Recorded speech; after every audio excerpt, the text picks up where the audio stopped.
미국이 수조원을 쏟아부은 최첨단 이지스 구축함이 허공에 미사일만 낭비하며 쩔쩔맬 때, 영국과 프랑스의 최신 호위함들이 속수무책으로 당하고 있을 때 오직 단 한 척의 배만이 흔들리지 않았습니다. 가장 후방 구석자리에 짐덩어리처럼 처박혀 있던 그 낡은 한국 구축함이었습니다. 그 배는 단 3분 만에 우리 고속정 3척을 박살냈고 반나절 만에 세계 최강 미해군 전체를 자신의 전술로 움직이게 만들었습니다. 저는 이란 혁명수비대 해군 작전국장 타리크 알파르시입니다. 대한민국이 어떻게 세계 최강 연합함대를 단 한 척의 낡은 배 앞에 고개 숙이게 만들었는지 지금부터 뼈저린 패자의 입으로 고백하겠습니다. 그 전에 잠깐 누르는데 1초도 걸리지 않는 좋아요와 구독 버튼을 눌러주시면 영상 제작에 아주 큰 힘이 됩니다. 그럼 오늘의 사연 시작합니다. 저는 1965년 테헤란에서 태어났습니다. 아버지는 혁명 이전 팔라비 왕조 시절부터 해군에 몸담았던 직업 군인이었고 저는 어린 시절부터 페르시아만의 짠내나는 바닷바람을 맡으며 자랐습니다. 18살에 혁명수비대 해군사관학교에 입학하여 35년을 오직 이 바다 하나만을 위해 살아왔습니다. 호르무즈 해협작전 경력만 22년, 페르시아만 해상봉쇄작전을 직접 설계하고 지휘한 횟수가 손가락으로 다 셀 수 없을 만큼 많습니다. 동료들은 저를 두고 페르시아만이 낳은 가장 냉혹한 전략가라고 불렀습니다. 저는 그 말이 싫지 않았습니다. 오히려 자랑스러웠습니다. 데이터를 믿고 숫자를 믿고 검증된 전력만을 믿는 것. 그것이 35년간 저를 살아남게 한 원칙이었습니다. 그리고 바로 그 원칙이 대한민국이라는 이름 앞에서 산산이 무너져 내렸습니다. 제가 한국이라는 나라에 대해 처음으로 의식적인 관심을 가진 것은 2010년 무렵이었습니다. 당시 우리 혁명수비대는 호르무즈 해협 봉쇄 능력을 극적으로 향상시키기 위해 새로운 해상 전술 개발에 온 힘을 쏟고 있었습니다. 적의 레이더망을 교란하고 대형 함정을 무력화하는 비대칭 전력의 핵심, 바로 고속정 벌떼 전술이었습니다. 수십 척의 무장 고속정이 사방에서 동시에 달려드는 이 전술을 완성하기 위해 우리는 밤낮 없이 훈련에 매달렸습니다. 그런데 그 즈음 정보 보고서 한 장이 제 책상 위에 올라왔습니다. 대한민국 해군이 소말리아 아덴만에서 해적 소탕 작전을 수행 중이라는 내용이었습니다. 저는 보고서를 한번 훑어보고 그냥 덮었습니다. 소말리아 해적이라니. 나무 보트를 타고 다니는 좀도둑들이나 잡는 삼류 해군 이야기가 우리 혁명수비대의 전략기획실에 왜 올라오는 것인지조차 이해가 되지 않았습니다. 저는 그 보고서를 서랍 깊숙이 처박아 두었습니다. 그것이 제 인생에서 가장 값비싼 무관심이었다는 사실을 그때는 꿈에도 알지 못한 채로 말입니다. 제가 한국 해군에 대해 품고 있던 인식은 솔직히 말씀드리면 거의 없다고 보는 것이 맞았습니다. 아시아의 중견 해군, 미국의 충실한 동맹국, 세계 무대에서 독자적인 존재감을 드러내기에는 역부족인 나라. 그 정도였습니다. 우리 혁명수비대가 진짜 경계하는 상대는 미 해군이었습니다. 10만 톤급 항공모함 전단, 수조원짜리 알레이버크급 이지스 구축함, 세계 어느 바다에서도 압도적 화력을 투사할 수 있는 초강대국의 해군. 그들이 진짜 적이었습니다. 한국은 그 적의 뒷공무니를 졸졸 따라다니는 조력자 정도로만 인식되었습니다. 지금 생각하면 참으로 어리석은 오만이었습니다. 하지만 그것이 2026년 3월 이전까지 제가 가지고 있던 한국에 대한 완전한 인식의 전부였습니다. 그 오만함이 결국 35년 군 생활 최대의 굴욕으로 저를 이끌었습니다. 저는 지금도 그날을 생각하면 등줄기에 식은땀이 흐릅니다. 하지만 동시에 참을 수 없는 경외감이 온몸을 감싸오릅니다. 그 낡고 작은 배가 저에게 가르쳐준 것은 단순한 군사적 교훈이 아니었습니다. 그것은 인간이 시간과 헌신으로 쌓아 올릴 수 있는 힘의 진짜 본질에 대한 가르침이었습니다. 2026년 3월 초순, 테헤란의 봄은 아직 이르렀습니다. 혁명수비대 지하 최고사령부 벙커로 향하는 길목마다 긴장감이 흘렀습니다. 최고 지도자의 긴급 소집 명령이 떨어진 그날 아침, 저는 평소와 다름없이 새벽 5시에 일어나 커피 한 잔을 마시며 하루를 시작했습니다. 매일 아침 저는 작전지도 앞에 서서 호르무즈 해협의 좌표를 눈으로 훑으며 하루를 열었습니다. 폭이 가장 좁은 곳이 고작 33km에 불과한 이 비좁은 바닷길. 전 세계 원유 해상 수송량의 30%가 통과하는 세계 경제의 급소. 이 바다의 숨통을 틀어주는 것이 우리의 전략적 핵심이었고 그것은 35년간 제군 생활의 존재 이유였습니다. 그리고 그날 아침 드디어 그 존재 이유를 실현할 명령이 내려왔습니다. 불과 며칠 전 우리는 역사적인 승리를 거두었습니다. 세계 최강이라 불리는 미 해군을 상대로 우리의 고속정 벌떼 전술이 압도적인 위력을 발휘한 것입니다. 미국의 10만 톤급 항공모함 전단과 수조 원짜리 알레이버크급 이지스 구축함들이 우리 100척의 무장 고속정 앞에서 허둥지둥 미사일을 낭비하는 동안 우리는 그들이 호위하던 상선들을 연이어 피격시켰습니다. 국제 유가는 미친 듯이 폭등했고 펜타곤조차 당황하여 상선들의 해협 통과를 만류할 정도였습니다. 그 승리의 도취감이 채 가시기도 전에 최고 지도자는 완전 봉쇄를 명령했습니다. 그리고 그 작전의 총지휘를 바로 제가 맡게 된 것입니다.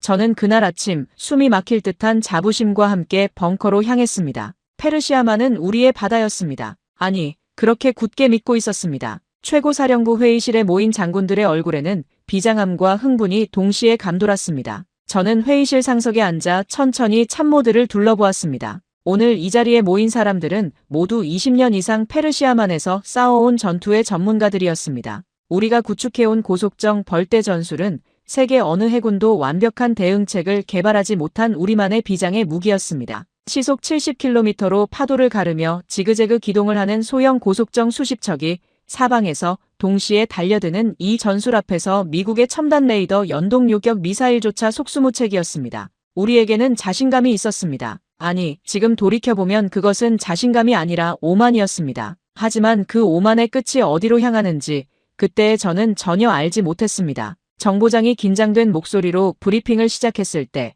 대형 스크린에는 연합함대를 구성하는 각국 함정의 재원이 하나씩 띄워졌습니다. 미 해군의 알레이버크급 이지스 구축함 3척, 배수량 9,800톤, 길이 155m, 최고 수준의 위상 배열 레이더와 최첨단 대공 미사일로 무장한 현존 최강의 구축함들이었습니다. 영국 해군의 45형 구축함 2척과 프랑스 해군 호위함 1척도 만만치 않은 전력이었습니다. 저는 팔짱을 끼고 스크린을 바라보며 속으로 전력 계산을 했습니다. 어차피 우리 고속정 100척이 사방에서 한꺼번에 달려들면 저들의 레이더망은 순식간에 포화 상태가 된다. 덩치만 큰 철통 들릴 뿐이다. 그리고 브리핑의 마지막 순서, 스크린 구석에 작은 사진과 함께 한국 함정의 재원이 떴습니다. 대한민국 해군 청해부대 문무대왕함, 배수량 4,500톤, 길이 135m, 건조연도 2006년. 그 숫자들을 본 순간 회의실은 순식간에 장군들의 폭소로 가득 찼습니다. 저 역시 입가에 비릿한 미소를 지우지 못했습니다. 미국 이지스함에 반해도 못 미치는 크기, 게다가 건조된 지 이미 20년이나 지난 낡은 배.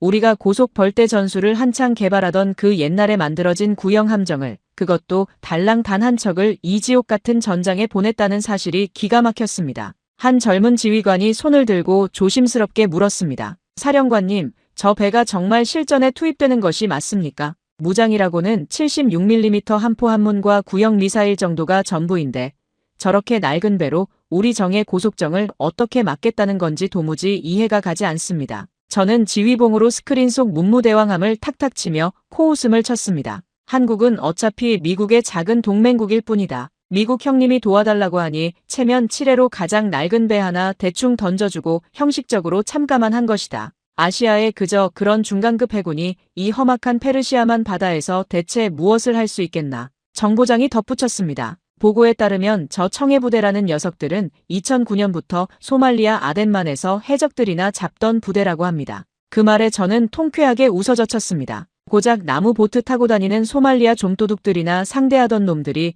우리 일란 정규군을 상대하겠다고요. 기가 차서 말이 안 나왔습니다. 저는 회의실 테이블을 쾅 내리치며 단호하게 명령을 하달했습니다. 우리의 공격 우선순위를 명확히 한다. 1순위는 미국의 이지스함 3척, 2순위는 영국과 프랑스 함정이다. 우리의 귀중한 고속정과 미사일들을 저 낡은 한국 배 따위에 단 한 발도 낭비하지 마라. 한국 함정은 공격 대상에서 완전히 배제한다. 부사령관이 되물었습니다. 하지만 사령관님, 저들도 76mm 함포를 가지고 있는데 위협이 되지 않겠습니까? 저는 코웃음을 쳤습니다. 분당 1000발을 쏘면 뭘 합니까? 우리 고속정들은 파도를 타며 시속 70km로 지그재그 기동을 합니다. 정지된 표적도 맞추기 힘든 20년 된 구식 함포로 날아다니는 우리를 맞춘다고요. 게다가 우리는 사방에서 수십 척이 동시에 달려듭니다. 미군의 수백억 원짜리 레이더 연동 요격 미사일도 우리를 못 맞춰 허공에 꽂아박는 마당에 저 낡은 대포알이 무서울 것 같습니까?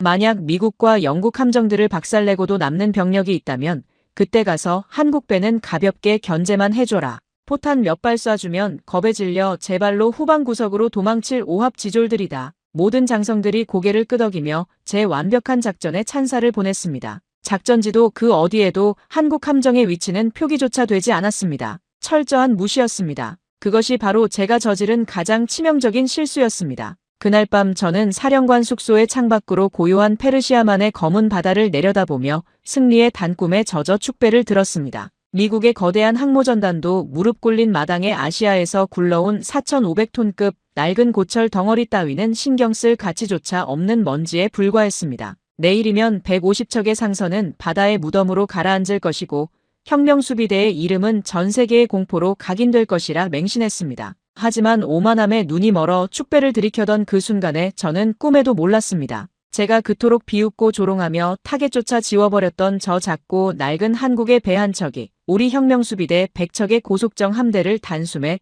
핏빛 지옥으로 몰아넣을 무자비한 바다의 사신이라는 사실을 말입니다. 운명의 날인 2026년 3월 6일 새벽빛이 호르무즈 해협의 수평선을 붉게 물들이기 시작할 무렵 저는 이미 테헤란 지하 벙커의 작전실에 들어와 있었습니다. 대형 스크린에는 위성이 보내오는 실시간 전황이 낱낱이 펼쳐지고 있었습니다. 오만의 무스카트 항구에서 150척에 달하는 거대한 상선단이 줄을 이어 출항하는 장면이 화면에 잡혔습니다. 오전 6시 정각이었습니다. 세계 경제의 목줄인 호르무즈 해협을 향해 거대한 항해가 시작된 것입니다. 상선단의 선두와 좌우 측면은 미 해군 항공모함 전단과 세 척의 최신 이지스 구축함, 그리고 영국과 프랑스 함정들이 겹겹이 에워싸고 있었습니다. 세계 최강의 해상 전력이 한데 모인 장관이었습니다. 그리고 화면 맨 뒤쪽 가장 후방의 구석자리에 마치 거추장스러운 짐덩어리라도 되는 양덩그러니 떨어져 있는 작은 점 하나가 보였습니다. 바로 제가 그토록 비웃고 조롱했던 20년 된 4,500톤급 낡은 한국 구축함 문무대왕함이었습니다. 연합군 사령부조차 한국 함정의 낡은 스펙을 불신하여 교전이 벌어질 확률이 가장 적은 후방에 박아둔 것이 분명했습니다. 저는 속으로 쾌재를 부르며 비릿한 미소를 지었습니다. 저 배는 오늘 구경꾼으로 전투를 마칠 것이다. 아니, 구경조차 제대로 못할 것이다. 오전 9시 15분 상선단이 마침내 해협의 가장 비좁은 목구멍으로 진입했습니다. 저는 마른 침을 삼키며 작전실 의자를 앞으로 당겨 앉았습니다. 손가락 끝에 약간의 떨림이 느껴졌지만 그것은 공포가 아니라 흥분이었습니다. 전군, 사냥을 시작하라. 제 입에서 벼락 같은 명령이 떨어지는 순간 대기하고 있던 1차 공격조 24척의 정예 고속정이 세 방향에서 거친 파도를 가르며 맹렬하게 출격했습니다. 북쪽의 미국 이지스함을 향해 10척, 남쪽의 영국과 프랑스 함정을 향해 9척, 그리고 상선단 중앙을 교란하기 위해 5척이 마치 굶주린 늑대 떼처럼 돌진했습니다. 그 5척이 향하는 궤적 끝에는 후방에 방치되어 있던 한국 함정이 있었지만 저는 눈길조차 주지 않았습니다. 이미 머릿속에서 한국 함정은 존재하지 않는 것이나 마찬가지였습니다. 스크린 속 우리 고속정들은 바다 표면에 바짝 엎드린 채 시속 70km의 무서운 속도로 지그재그 회피 기동을 펼쳤습니다. 수십 년간 뼈를 깎으며 훈련해온 우리 혁명수비대만의 필살기였습니다. 즉각 미 해군의 반응이 나타났습니다. 이지스함들의 최첨단 위상 배열 레이더가 붉게 번쩍이더니 수직 발사대에서 함대공 미사일들이 불을 뿜으며 하늘로 솟구쳤습니다. 쾅! 쾅! 고막을 찢는 폭음과 함께 수백만 달러짜리 첨단 요격 미사일들이 바다로 내리꽂혔습니다. 하지만 연기가 거친 바다 위에는 허망한 거대한 물기둥만 솟구쳤을 뿐이었습니다. 우리 고속정들은 미사일의 궤적을 비웃기라도 하듯 유유히 빠져나가며 미친 듯이 질주하고 있었습니다. 수백억 원의 돈뭉치가 허공에 뿌려지며 헛발질하는 꼴을 보며 저는 작전실에서 박장대소를 터뜨렸습니다. 저것이 덩치만 큰 미국 놈들의 한계다. 이지스 레이더가 다 무슨 소용이냐. 계속 밀어붙여라. 승리를 확신하며 샴페인을 터뜨리려던 바로 그 순간이었습니다. 작전실 한 구석에서 통신 참모에 다급하고 찢어지는 비명이 터져나왔습니다. 사령관님, 한국구역에서 이상 징후가 포착되었습니다. 우리 고속정들이 박살나고 있습니다. 뭐라고? 미국 놈들이 쏜 미사일에 맞았나? 아닙니다. 뒤에 처박혀 있던 한국 함정입니다. 갑자기 무서운 속도로 전진하더니 한 포를 쏘기 시작했습니다. 저는 들고 있던 지휘봉을 떨어뜨리며 황급히 스크린을 한국구역으로 확대했습니다. 그리고 제 두 눈을 의심했습니다. 겁먹고 꽁무니를 뺄 줄 알았던 그 20년 된 낡은 4,500톤급 한국배가 오히려 맹렬한 기세로 상선단 측면으로 치고 나오며 함수에 달린 76mm 한 포를 뿜어내고 있었습니다. 쾅! 첫 번째 포탄이 우리 고속정 바로 옆을 때리며 거대한 물기둥을 만들었습니다. 고속정 조종수가 기겁하며 급격히 방향을 트는 그 찰나, 쾅, 두 번째 포탄이 자로 잰 듯 정확히 고속정의 선체를 꿰뚫어버렸습니다. 지금 한국 배가 쏜 게 맞나? 레이더가 고장난 거 아니야. 그렇습니다. 76mm 속사포입니다. 제 머릿속이 하얗게 비워졌습니다. 도대체 어떻게 시속 70km로 미친 듯이 지그재그로 날뛰는 고속정을, 그것도 구형 한 포로 맞춘다는 말인가? 하지만 그것은 끔찍한 학살의 시작에 불과했습니다. 한국배의 한 포는 마치 컴퓨터 마우스로 표적을 클릭하듯 일정한 리듬으로 쉴 새 없이 불을 뿜었고, 포탄이 떨어질 때마다 우리 고속정들은 그 자리에서 흔적도 없이 찢겨나갔습니다. 단 3분이었습니다. 상선단으로 접근하던 우리 고속정 5척 중 3척이 고깃덩어리처럼 분쇄되어 바다에 가라앉았습니다. 명중률 90%. 미군 이지스함이 수십 발의 첨단 미사일을 쏘고도 한두 척 맞출까 말까 하는 움직이는 표적을 한국의 낡은 배는 100~800중으로 도륙내고 있었던 것입니다. 당장 후퇴해. 그쪽에서 떨어져라. 어서. 제가 미친 듯이 무전기에 대고 절규했지만 한국 함정은 바다의 악마처럼 우리를 놔주지 않았습니다. 화면을 자세히 보니 한국 함정에서 이륙한 링스 해상작전 헬기 한 대가 상공에 떠 있었습니다. 그 헬기는 단순히 날아다니는 것이 아니었습니다. 높은 고도에서 우리 고속정들의 회피 궤적과 속도를 실시간으로 추적해 그 정확한 좌표 데이터를 함정에 쉴 새 없이 먹여주고 있었습니다. 헬기가 적의 움직임을 미리 읽어내면 함정은 고속정이 3초 뒤에 도망갈 위치를 미리 계산해 그곳에 정확히 포탄을 꽂아놓고 있었던 것입니다. 도저히 빠져나갈 틈이 없는 소름 끼치도록 완벽한 사냥이었습니다. 기적적으로 지옥 같은 한포 사격을 뚫고 남은 고속정 2척이 한국 함정 500m 이내로 초근접하는 데 성공했습니다. 저는 속으로 환호했습니다. 좋아. 이 거리면 한포 각도가 안 나와서 절대 못 쏜다. 로켓포를 날려버려. 그러나 그 짧은 희망조차 10초를 넘기지 못했습니다.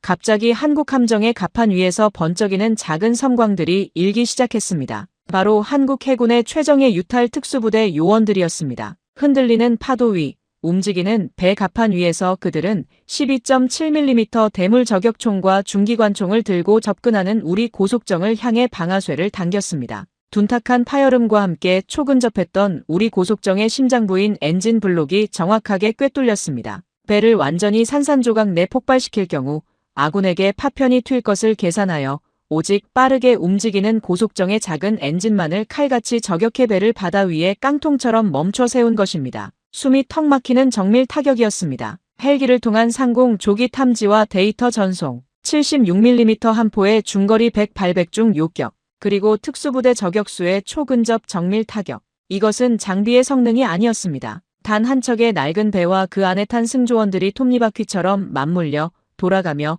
만들어낸 숨막히도록 완벽한 3차원 입체 방어망이었습니다. 제1차 교전 종료. 작전실에는 죽음 같은 무거운 정적이 흘렀습니다. 미국 이지스함 3척을 상대로 우리는 3척을 잃었고 영국과 프랑스를 상대로 2척을 잃었습니다. 하지만 공격 목표에서조차 빼놓고 고철 덩어리라며 콧방귀를 뀌었던 한국 구축함 단 한 척에게 우리는 무려 5척의 정예 고속정을 순식간에 잃었습니다. 한국 구역으로 투입된 5척 전멸. 생존자 없음. 저는 작전실 의자에 털썩 주저앉아 덜덜 떨리는 두 손을 책상 아래로 감췄습니다. 온몸에 털이 쭈뼛 서고 등줄기에 식은땀이 흘러내렸습니다. 이건 운이 아니었습니다. 이건 낡은 배 한 척이 어쩌다 만들어낸 요행이 절대 아니었습니다. 저들은 소름 끼치도록 정확한 매뉴얼대로 마치 이런 상황을 수천 번은 겪어본 기계들처럼 완벽하게 움직이는 점장의 괴물들이었습니다. 정보국장. 제 목소리는 이미 참담하게 갈라져 있었습니다. 당장 저 한국 청해부대라는 놈들의 진짜 정체를 캐와라.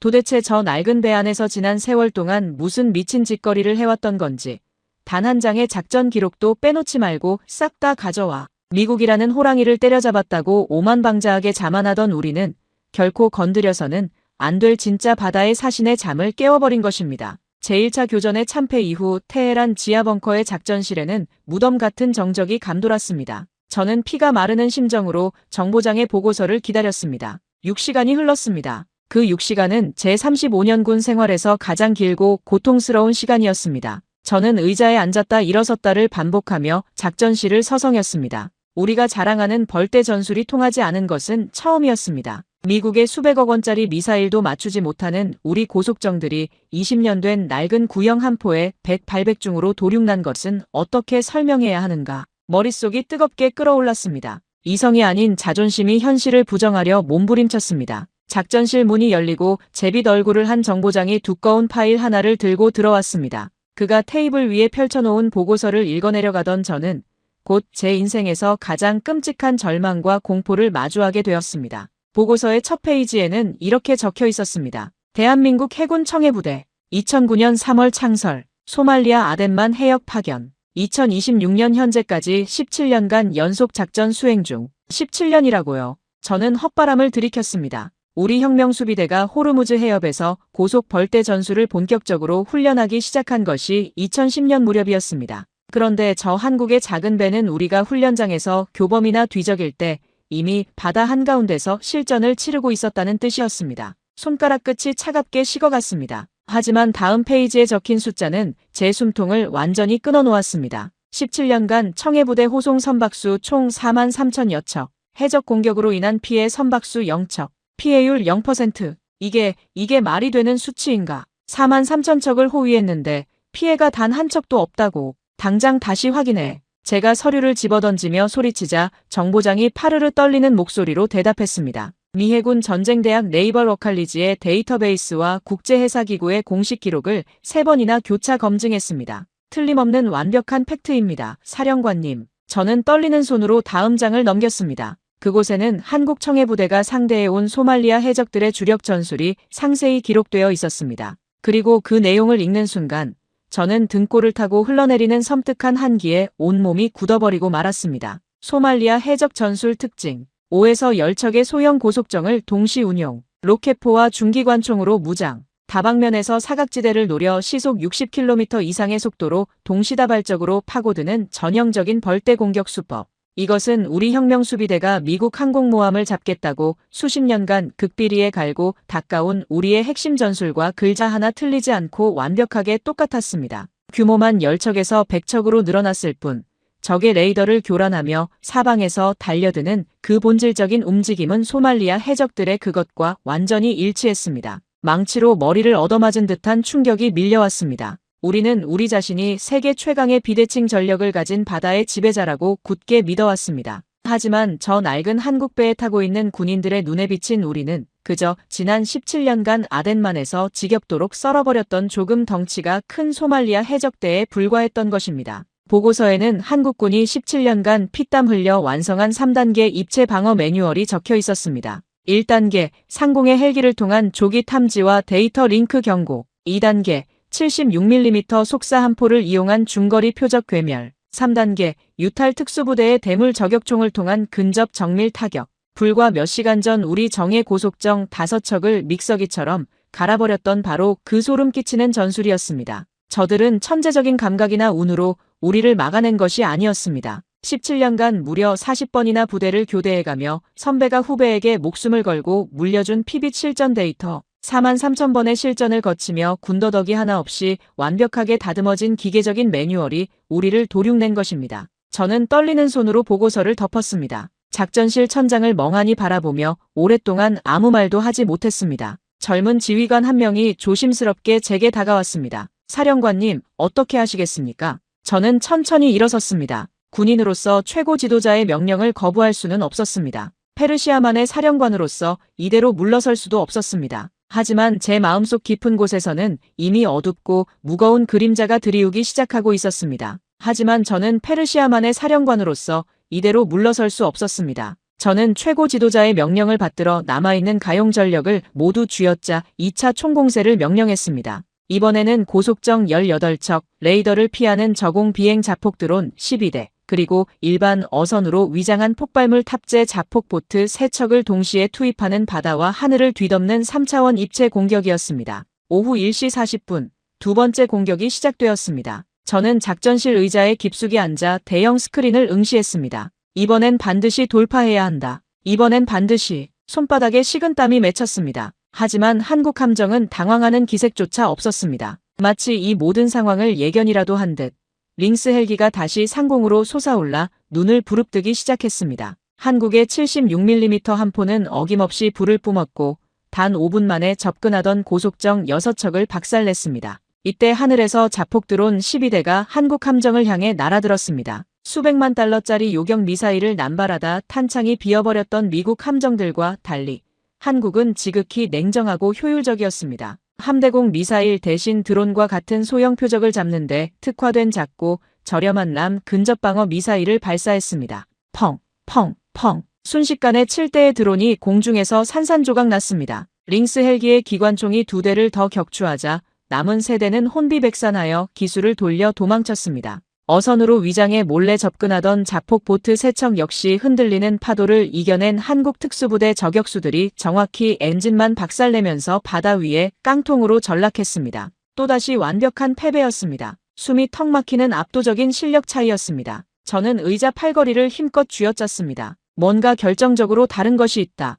저들에게는 우리가 도무지 이해할 수 없는 무언가가 있다. 그리고 바로 그때 작전실 스크린을 지켜보던 저를 완전히 절망의 구렁텅이로 밀어넣는 가장 끔찍하고도 믿을 수 없는 보고가 들어왔습니다. 사령관님, 미국과 영국 함정들의 움직임이 이상합니다. 저들이 갑자기 전술을 바꿨습니다. 저는 충혈된 눈으로 위성 화면을 노려보았습니다. 그리고 제 눈을 의심했습니다. 방금 전까지만 해도 거대한 덩치를 주체하지 못하고 수십억 원짜리 미사일만 허공에 쏘아대며 쩔쩔매던 미 해군의 10만 톤급 항공모함 전단과 이지스함들이 돌연 일제히 미사일 발사를 중지한 것입니다. 대신 그들은 약속이라도 한 듯 일제히 함재 헬기들을 상공으로 띄워 올리기 시작했습니다. 한국이 보여준 상공 조기경보망을 그대로 따라 한 것입니다. 그리고 비싼 대공 미사일 대신 함수에 장착된 5인치 127mm 함포를 움직이며 우리 고속정들을 향해 조준 사격을 시작했습니다. 영국과 프랑스의 최신 호위함들도 마찬가지였습니다.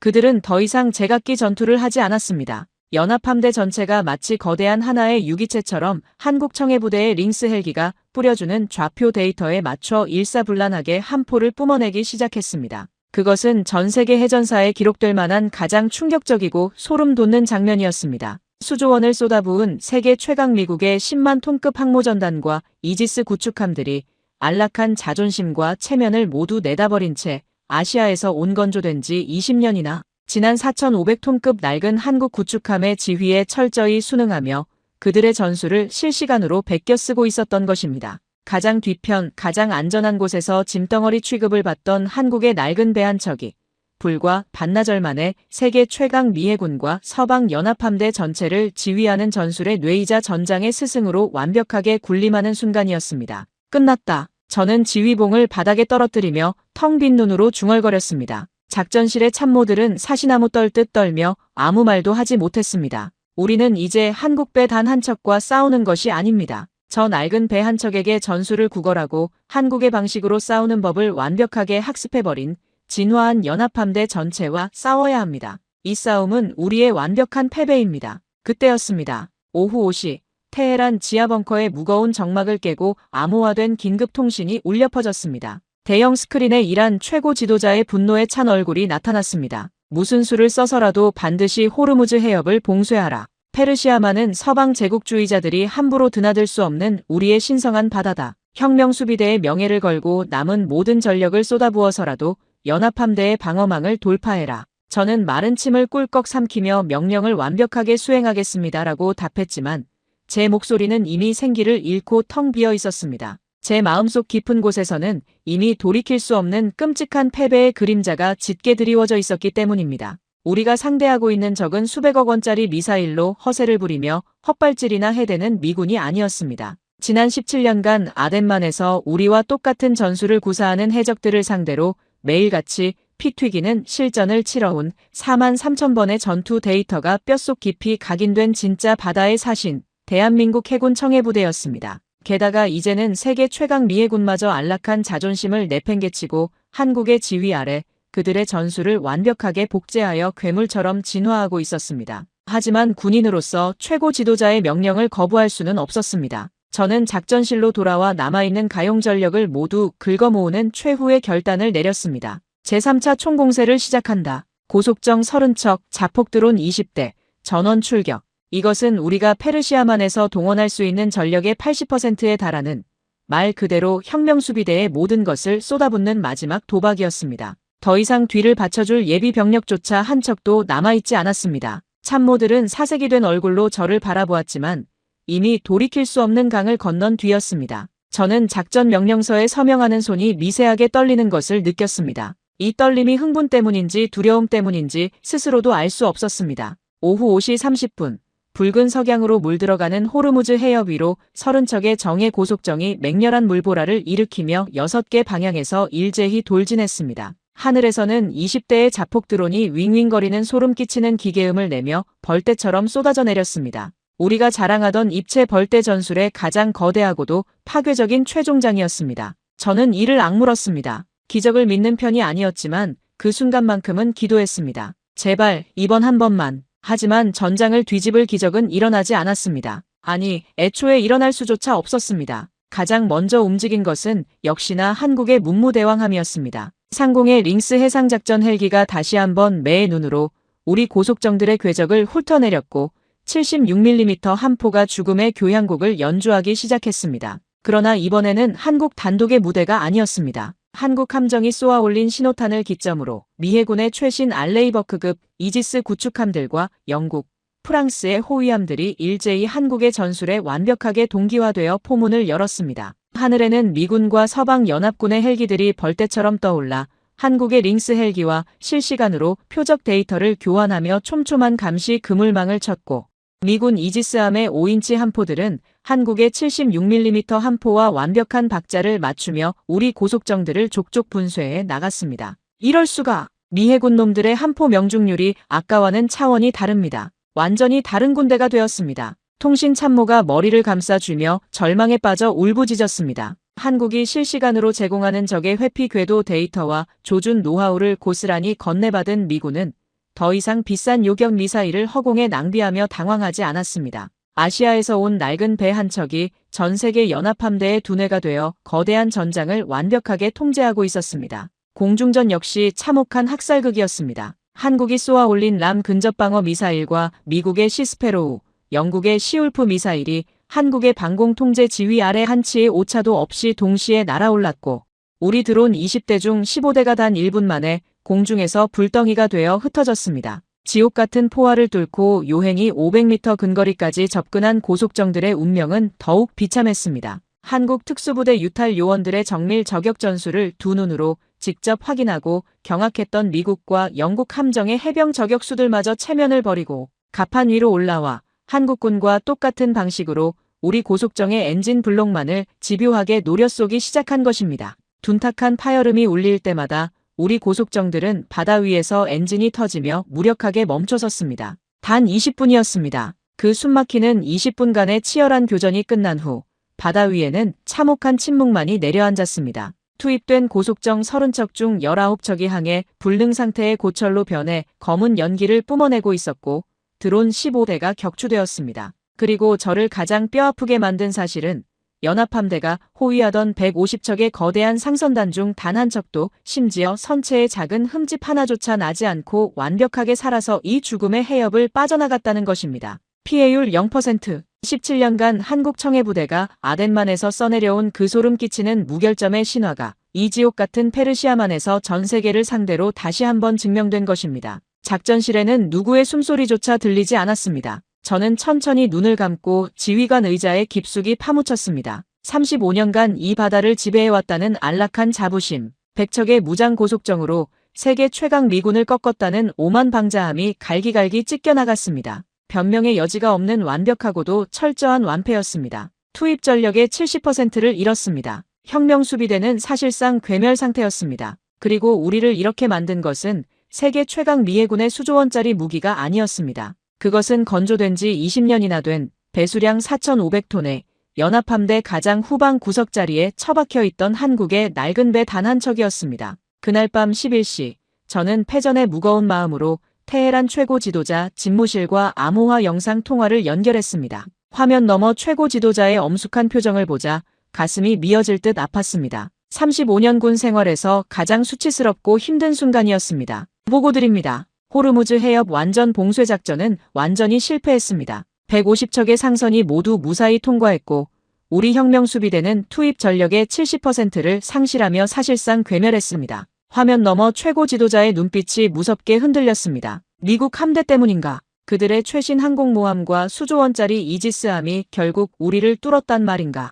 저는 잠시 망설이다가 입술을 꽉 깨물며 고개를 젓고 사실대로 고했습니다. 아닙니다. 미국이 아니라 한국 때문이었습니다. 작전 초기 우리가 공격 가치조차 없다며 비웃었던 건조된 지 20년 된 4,500톤급 낡은 구축함 단 한 척. 17년간 소말리아에서 쌓아온 압도적인 실전 경험으로 우리의 모든 공격을 완벽하게 썰어버렸습니다. 그리고 미군은 그 한국배를 복제하여 그들의 전술을 완벽하게 베꼈습니다. 우리는 무기에서 진 것이 아니라 그들의 무자비한 경험에 무릎을 꿇은 것입니다. 최고 지도자는 한참 동안 깊은 침묵에 빠졌습니다. 그 뼈아픈 침묵의 시간 동안 얼마나 많은 분노와 깨달음이 오갔는지 감히 짐작조차 할 수 없었습니다. 마침내 그가 무거운 목소리로 지시했습니다. 상세한 보고서를 작성하라. 우리가 왜 철저하게 패배했는지, 그리고 저들에게서 무엇을 뼈저리게 배워야 하는지 단 하나도 빠짐없이 분석해서 올려라. 저는 고개를 숙이며 명령을 받들겠습니다. 라고 대답했습니다. 통화가 끊어진 작전실에는 다시 침묵이 내려앉았습니다. 저는 의자에서 일어나 창가로 걸어갔습니다. 창밖으로 보이는 테헤란의 밤하늘은 별이 가득했습니다. 저 멀리 페르시아만에서는 지금 이 순간에도 문무대왕함이 고요히 바다를 지키고 있을 것이었습니다. 저는 길고 느린 숨을 내쉬었습니다. 군인으로서의 자존심이 아니라 한 인간으로서의 솔직한 감정이 가슴 밑에서 올라왔습니다. 저 낡은 배가 대단한 것이 아니었습니다. 저 낡은 배에 타고 있는 사람들이 대단한 것이었습니다. 17년이라는 세월을 오직 바다에서, 오직 실전에서, 오직 묵묵한 헌신으로 버텨온 그 사람들이 대단한 것이었습니다. 다음 날 아침부터 저는 식음을 전폐하고 한국 청해부대 전술 분석과 교훈이라는 제목의 1급 비밀 보고서 작성에 착수했습니다. 잠을 자지 않았습니다. 커피를 연거푸 마시며 밤새 키보드를 두드렸습니다. 이것은 단순한 군사보고서가 아니었습니다. 저 자신의 오만함에 대한 고백서이자 제가 평생 가지고 있던 강함에 대한 정의를 완전히 뒤집는 선언문이었습니다. 보고서의 핵심 결론 부분에 저는 떨리는 손으로 이렇게 적어 내려갔습니다. 우리를 무릎 꿇린 것은 미국의 수조원짜리 최신 무기가 아니라 한국이 17년간 피땀 흘려 쌓아온 압도적인 시간과 경험이었다. 우리는 훈련장에서 안전하게 교범을 읽으며 연습했지만 한국은 지난 세월 동안 매일매일 목숨을 건 실전에서 전술을 완성했다. 크기가 아니라 실력이 승부를 결정지었고 우리에게 없었던 것은 무기가 아니라 바로 그 무자비한 실전의 시간이었다. 그리고 저는 이 끔찍한 패배에서 얻은 3가지 뼈저린 교훈을 남겼습니다. 첫째, 수적 우위가 반드시 승리를 보장하지 않는다. 둘째, 화려한 최신 무기보다 피땀으로 검증된 실전 전술이 훨씬 더 강력하다. 셋째, 오랜 세월 묵묵히 쌓아올린 실전 경험의 가치를 절대 과소평가해서는 안 된다. 이 보고서는 즉각 채택되어 이란 혁명수비대 전체의 필수 교육 자료로 하달되었습니다. 우리의 패배가 우리 자신의 교과서가 된 것입니다.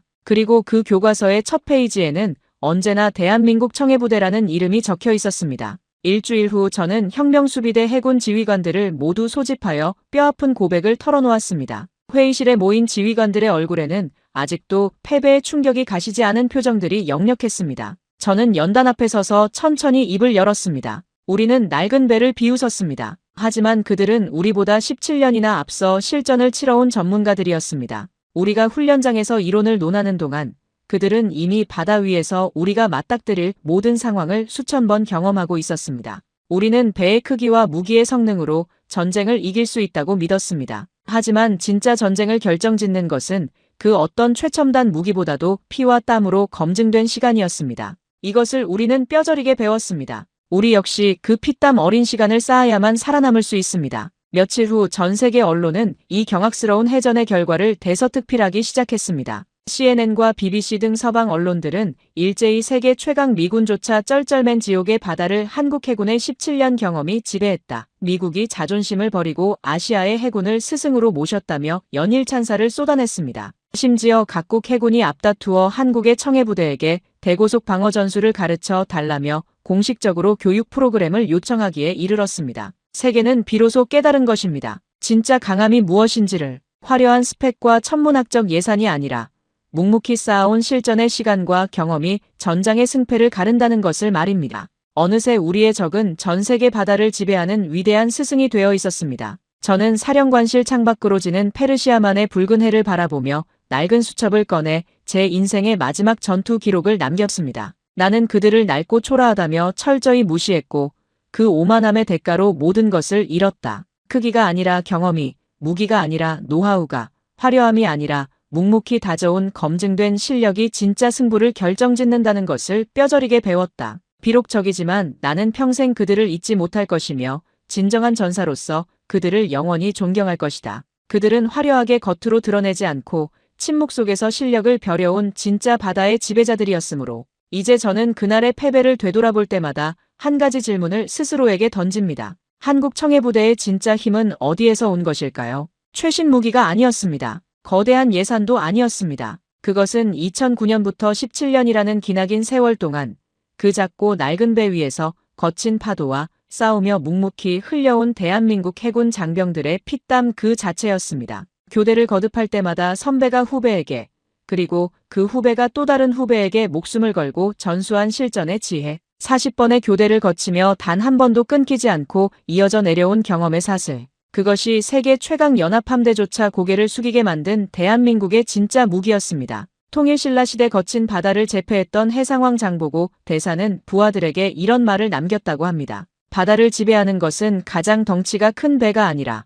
가장 오랜 시간 거친 파도와 싸우며 항해한 자다. 1500년 전의 그 가르침이 오늘 이 시대의 대한민국 청해부대를 통해 다시 한번 온 세상에 증명된 것입니다. 저는 그 가르침 앞에 적이지만 진심으로 머리를 숙입니다. 오늘 오만한 이란 혁명수비대의 콧대를 납작하게 짓밟고 세계 최강 미해군마저 고개를 숙이게 만든 대한민국 청해부대의 진짜 무기 역시 결코 4,500톤이라는 배의 크기나 화려한 최신식 무기가 아니었습니다. 그것은 2009년부터 무려 17년이라는 기나긴 세월 동안 작고 낡은 배 위에서 거친 파도와 싸우며 묵묵히 흘려온 우리 해군 장병들의 피땀 어린 시간 바로 그 자체였습니다. 비단 바다 위에서의 전투뿐만이 아닐 것입니다. 가난과 폐허 속에서 모진 세월의 풍파를 묵묵히 견뎌내며 오직 가족과 나라를 위해 뼈를 깎는 헌신으로 지금의 눈부신 대한민국을 이룩해내신 우리 어르신들. 그 구부러진 등과 주름진 손에 깃든 위대한 연륜이야말로 그 어떤 최첨단 기술보다도 숭고하고 강인한 이 나라의 진짜 힘일 것입니다. 세계가 경악하고 미군이 흉내낸 대한민국 해군의 자랑스러운 17년 무사고 신화.